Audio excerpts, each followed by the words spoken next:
The people in charge of the Fukushima Daiichi nuclear power plant have another problem on their hands. They say they found water pouring into a drain inside a reactor building. Officials at Tokyo Electric Power Company say they don't know where the water is coming from and they're not sure how much radioactive material it contains. Workers spotted the leak on the first floor of the Reactor 3 building in video footage from a remote-controlled robot. They say it's about 30 centimeters wide and constant. TEPCO officials say the water is probably flowing toward the basement. A large amount of radioactive water has accumulated there. The officials say rainwater may have gotten into the building. Radiation levels are too high for workers to approach the site, so officials are trying to find the source of the leak by analyzing the video footage.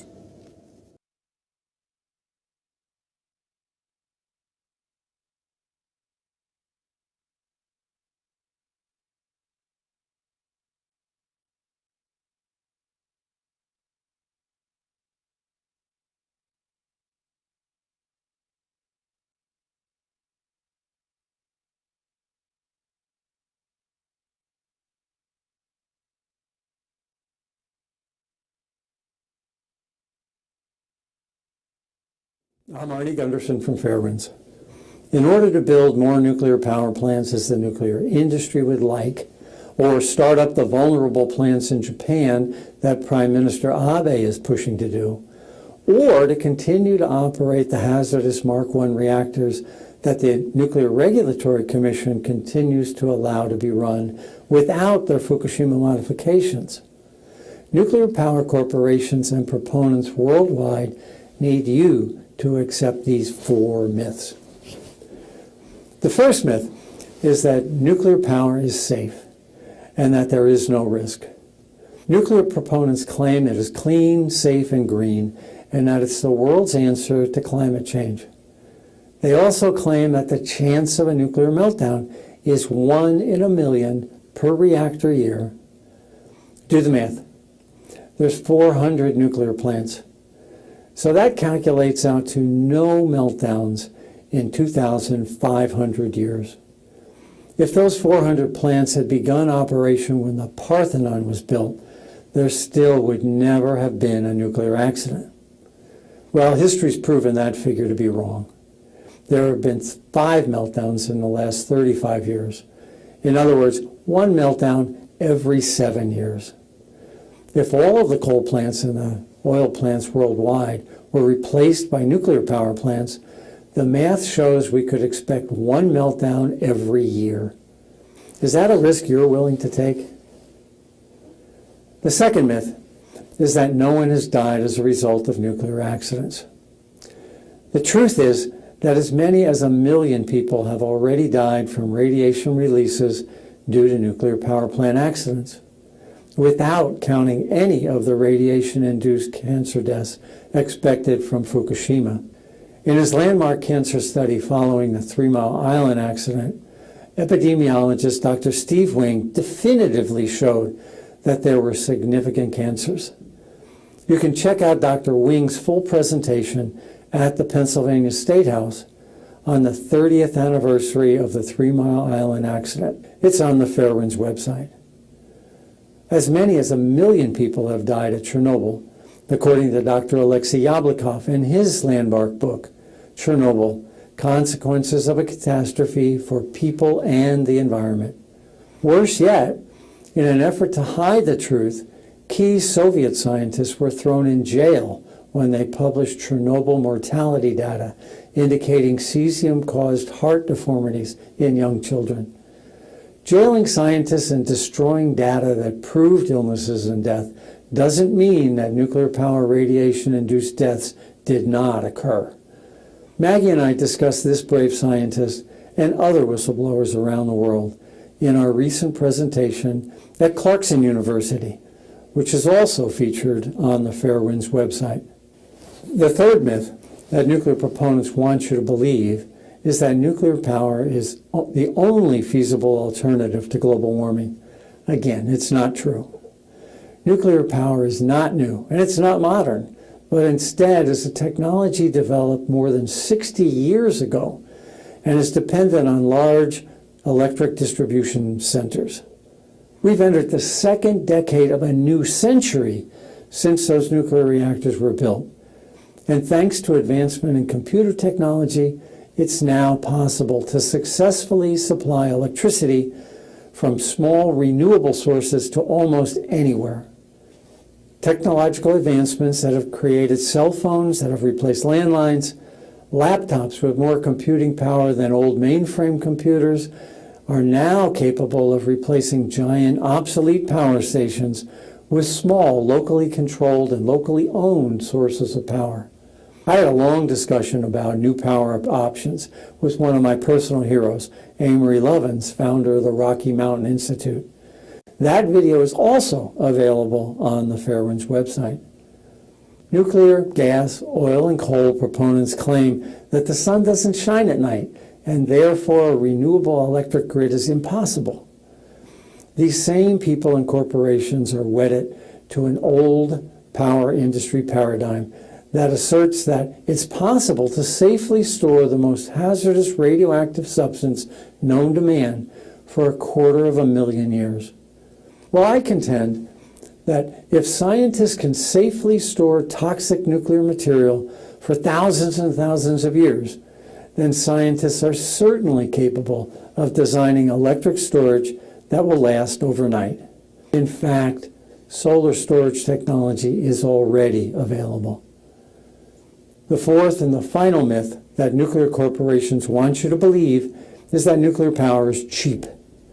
In fact, the cost of a world full of nuclear power plants is prohibitive and would actually leave less money to fund real carbon reduction. New nuclear plants in Georgia and South Carolina and in the United Kingdom will charge twice as much for the nuclear electricity as other energy sources. Former NRC Commissioner Peter Bradford, who served on the Nuclear Regulatory Commission during the TMI accident, said, "Trying to solve global warming by building nuclear power plants is like trying to solve global hunger by serving everyone caviar." I'm a nuclear engineer. I was a reactor physics instructor and directed nuclear power plant decommissioning, nuclear fuel rack design and construction. I bought into this technology and these nuclear power myths until I saw every safety system fail and witnessed a triple meltdown at Fukushima Daiichi. Nuclear power is not safe. It does kill people. It can be replaced with renewables, and it's too expensive to make a meaningful contribution to our world. I'm Arnie Gunderson. I'll keep you informed. Next, radiation, tainted soil, buildings left exposed to the elements. Areas within the evacuation zone of Japan's Fukushima prefecture face countless challenges in trying to reestablish themselves. People who lived in places where the contamination is relatively low are hoping to return within a few years. But they now face another impediment. While they've been gone, hybrids of wild boars and domestic pigs have been moving in.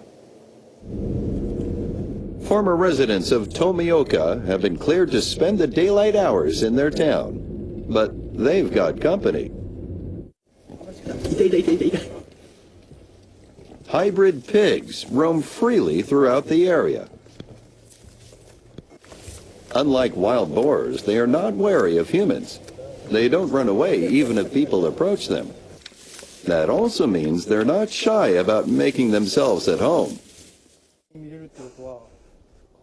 This man has been returning to his home from time to time in hopes of eventually moving back permanently. One day, he found his house had turned into a pigsty. I closed the doors, but they open them and walk around with muddy feet. The pigs ate all the sugar and salt he had stored on his porch. They didn't stop there. Anything else that was edible they got to, including cooking oil. Wild boars do not enter homes. They hate the smell of humans. Hybrid pigs are different. Our smell makes them happy. In Japan, hybrid pigs are raised for meat. They are the offspring of male wild boars and female domestic pigs. Their meat is said to be less fatty than that of ordinary pigs and to smell less. Like wild boars, the hybrids have ravenous appetites. They eat all types of food, including plants and meat. On the other hand, they resemble domestic pigs in their lack of fear of humans, so they're not shy about breaking and entering a human abode.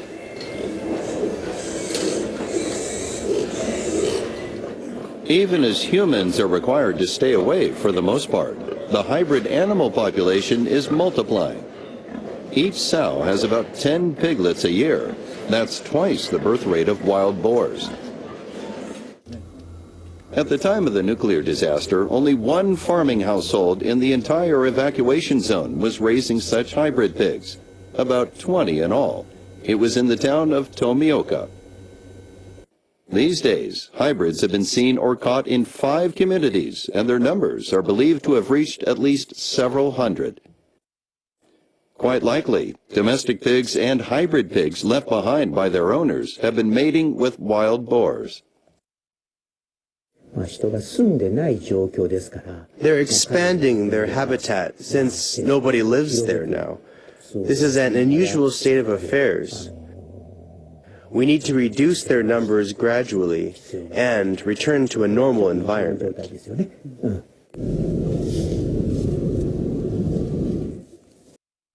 Cities, towns, and villages in the evacuation zone have started culling the animals with the cooperation of hunting clubs.